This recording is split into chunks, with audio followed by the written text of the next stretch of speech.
My parents handed my sister a $100,000 wedding gift like it was nothing, then looked me straight in the eye and said, "You don't deserve any help." That was the night I walked out and cut every line connecting us. I built my life in silence. No calls, no updates, just work and grit. 3 years later, my sister slowed her car in front of my $2 million home and called our mother sobbing, asking why I had what she didn't. But the real twist isn't the house she saw that day. It's what she never expected to find behind the door. I grew up in a house where perfection wasn't just encouraged, it was required. From the outside, the Hartmans looked like a polished Boston family: a surgeon, father, a university lecturer, mother, a tidy colonial home with trimmed hedges and framed vacation photos lining the hallway. But inside, there was a quiet hierarchy everyone understood without it ever being spoken. Victoria, my older sister, filled every room with the kind of effortless light my parents adored. She had their features, their charm, their expectations wrapped neatly around her like a birthright. And me, I was the girl they constantly reminded to try harder. Some memories arrived softly like dust motes floating in sunbeams. Others hit like sharp glass. I remember sitting at the dining table, the smell of roasted chicken in the air while my parents bragged about Victoria's private school achievements. When the conversation shifted to me, the tone changed lighter, obligatory, dismissive. "Lily's independent," my mom would say with a smile that didn't quite reach her eyes. "She's used to figuring things out." Independent was their polite word for overlooked. I started working at 16, saving every spare dollar in a chip jar under my bed. Meanwhile, Victoria got a brand new car with a bow on top and a celebratory dinner. When I left for college, it was in a rattling used Toyota I'd bought myself. Victoria left in a sleek sedan our father proudly parked in the driveway, neighbors watching. Still I tried. I tried to be enough. I tried to be seen. By my 20s, I'd carved out a path in marketing. Nothing glamorous, just steady work at a mid-size agency. I was good at it, too, even if my mother's lips tightened whenever I mentioned my job. "You could have chosen something more meaningful." She'd sigh already, imagining me in a white coat like my father or a lecture hall like her. It was around then that Ethan appeared in my life, a software engineer with gentle eyes, a steady way of listening, and no interest in the games my family played. With him, I felt something unfamiliar ease. He didn't see me as the shadow sister or the family disappointment. He saw me entirely. I hoped naively that my family would see him, too. But the first time I brought him home for Thanksgiving, the temperature in the room dropped. My father sized him up in seconds. My mother asked questions that sounded like compliments, but weren't. And Victoria, glowing in her engagement ring, gave Ethan a polite, bored smile before diving into another story about Andrew's remarkable connections. I tried to ignore the feeling building in my chest, that familiar tightening, that quiet, practiced acceptance of being second. But something shifted that night when my father tapped his glass for attention and launched into a congratulatory speech about Victoria's upcoming wedding. The pride in his voice was warm and rich, a warmth I had never once felt turned toward me. I didn't know it then, but that dinner was the first tremor. The rail break was still coming. The breaking point didn't arrive with an explosion. It came quietly disguised as a Sunday dinner my parents claimed was just to talk. Ethan and I arrived with a bottle of wine and cautious optimism. I kept telling myself this was a chance.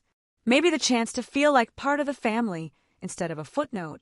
But the moment we stepped into the dining room, I felt it. The stiffness in the air, the way my mother's smile faltered before settling into something too polite. The table was set simply, no celebration in sight. My father didn't even look up from his glass when he greeted us. We made small talk while the lasagna cooled on the counter-weather traffic Ethan's job. Not a single question about our engagement. Not one. Finally, when my mother poured coffee, I took a breath and said, "We wanted to talk about the wedding. We're keeping it small, but we hoped maybe you'd want to be involved." My father set down his mug with a soft click. "And what exactly does that mean?" The tone in his voice wasn't confusion. It was accusation. Ethan leaned forward steady. "We're not expecting anything. Just thought a conversation would be respectful." My mother folded her hands. "Respectful is following the traditions of this family. Victoria understands that. She always has." There it was. The comparison sharpened to a blade. I swallowed. We're not asking for $100,000. Just support. My father exhaled through his nose, irritation radiating off him. Lily, your sister, has made choices aligned with our values.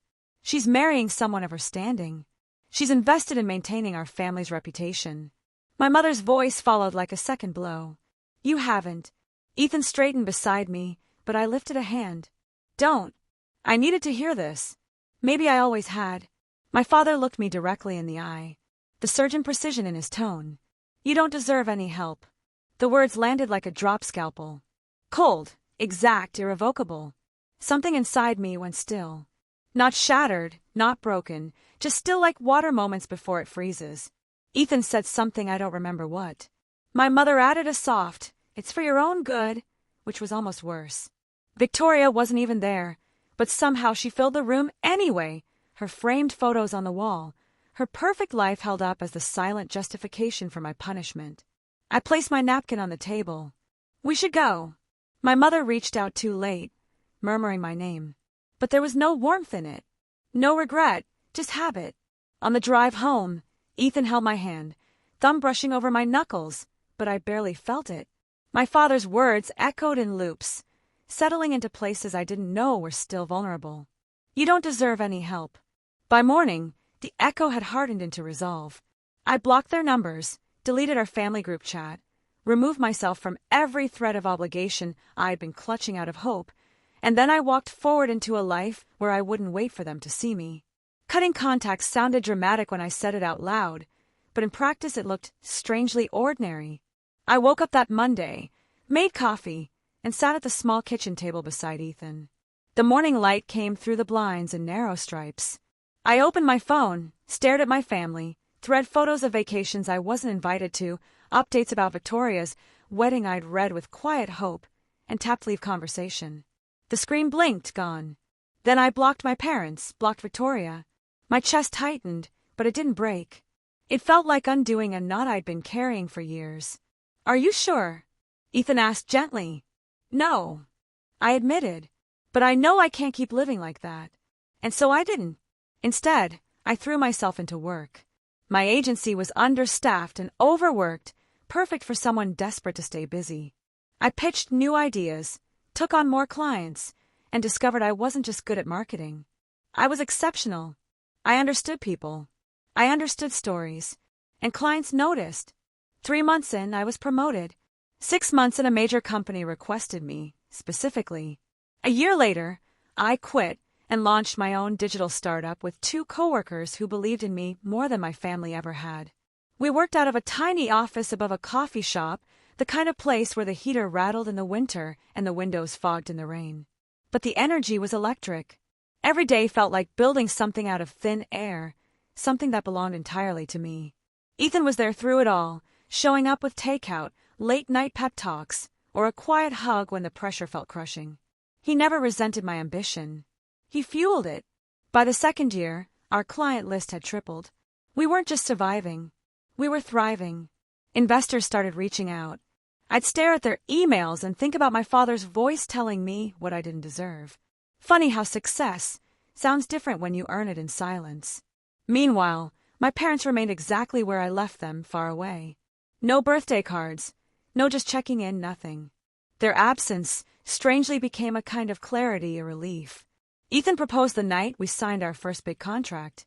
No elaborate setup, no staged photos, just the 2 of us on our apartment balcony, the city humming below. He held out a simple ring and said, "I want to build a life with you, one that doesn't hurt." I cried, not because of the proposal, but because for the first time in my life, someone chose me without conditions. And when we bought our home, a modern glass-lined place in the hills outside the city, it wasn't meant to impress anyone. It wasn't a trophy. It wasn't revenge. It was proof. Proof that choosing myself hadn't ruined anything. Proof that I wasn't who my parents said I was. Proof that life could grow in the very space they abandoned. We moved in on a warm summer evening. The sunset hit the windows and filled the house with gold. Ethan wrapped his arm around my waist and whispered, "This is only the beginning." I believed him, but I didn't know that miles away, someone else was about to find my address. Someone whose curiosity wasn't innocent at all. I didn't know anything was wrong until Sophia texted me one quiet Saturday morning. "Hey, was that your sister driving past your house?" I froze mid-sip of coffee. Sophia lived a few houses down. She'd met Victoria once at our wedding. She knew exactly what she was seeing. Before I could reply, another message popped up. She stopped across the street, just staring, then sped off. A cold prickle worked its way up my spine. 3 years of silence, and now this.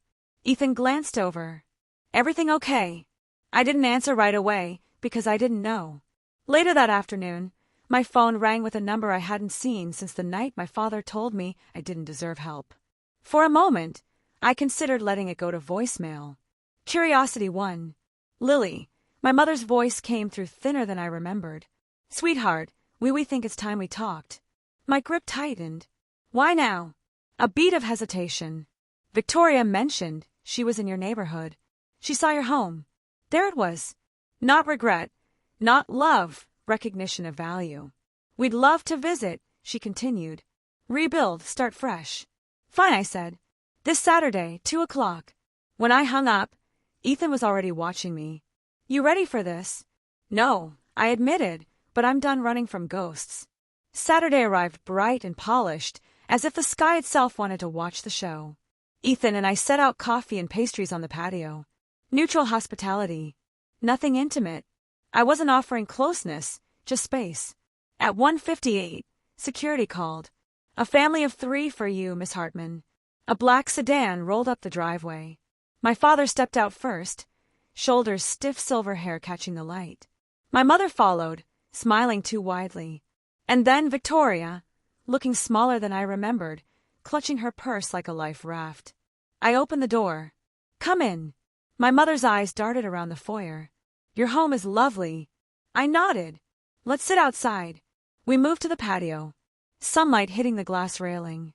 It was peaceful. Too peaceful for the storm I knew was coming. My father cleared his throat. "Lily, we're glad you agreed to see us. It's been too long." "You chose the silence," I said softly. An awkward beat. My mother jumped in. "Families make mistakes, but we're here now and we'd like to reconnect." I studied her carefully. "Why?" She blinked. "Because we miss you. That all." Another silence, longer, heavier. Then my father said it. "The real reason. We've hit some financial difficulties." My stomach dropped, but not from shock. "Of course," he continued, voice tight. "The settlement from the malpractice case took more than expected.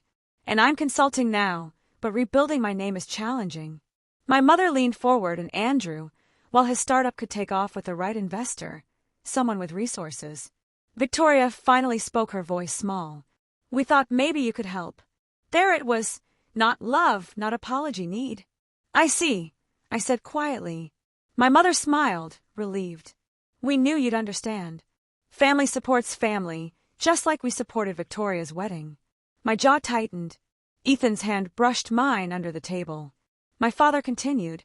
200,000 would get us through this year, and another 200 to help Andrew launch properly. My mother nodded enthusiastically.